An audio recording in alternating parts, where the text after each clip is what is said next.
in a faraway kingdom where there roamed growling beasts with glowing eyes, and tall mountains rose up to touch the clouds. There lived a king and a queen. The king of the land was brave and strong. Let me see your muscles.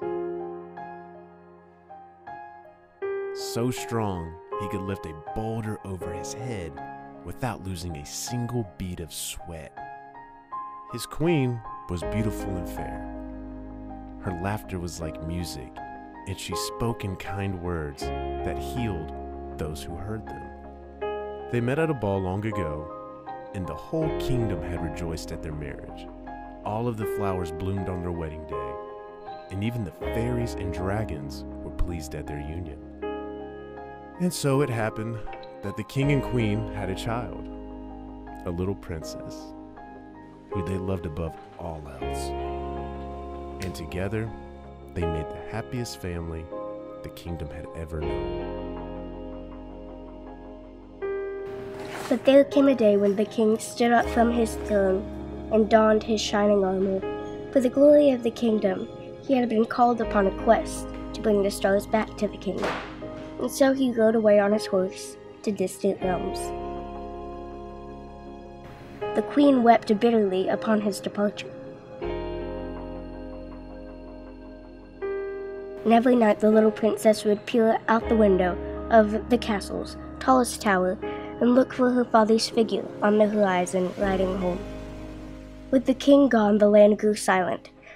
The queen never laughed, and music disappeared. The land shriveled up, food was scarce, and the queen often spent long nights out away from the castle, trying to help the people. When she returned, her eyes were heavy, and her magic spent. The little princess was often bored. The long days she spent wandering inside the castle seemed to stretch to seasons. The queen was tired and weary, and the king was still far away on his quest. The little princess tried to find clues to the secrets of the stars to bring her father home, but nowhere could she find answers. She turned to the woodland creature and the fairy folk, and though they showed her many secrets, they did not have the answers she sought. She turned to the queen, but her gentle hands turned her away.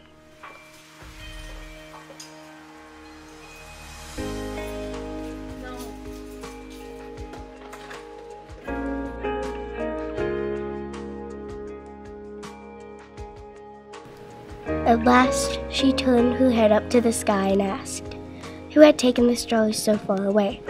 Why had it been her father who had been tasked with retrieving them? And why had the king never returned back to his queen and his child, who he loved above all else? But the sky only sat in silence. Some questions were too big, even for it to answer.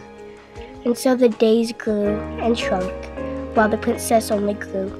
The queen's eyes dried slowly like dew off a flower, and she turned her fair head back to the sun.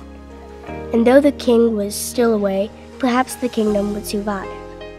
But the little princess still looked from her window in the castle's tallest tower, and she still has hope, because the little princess always gets there happily ever after.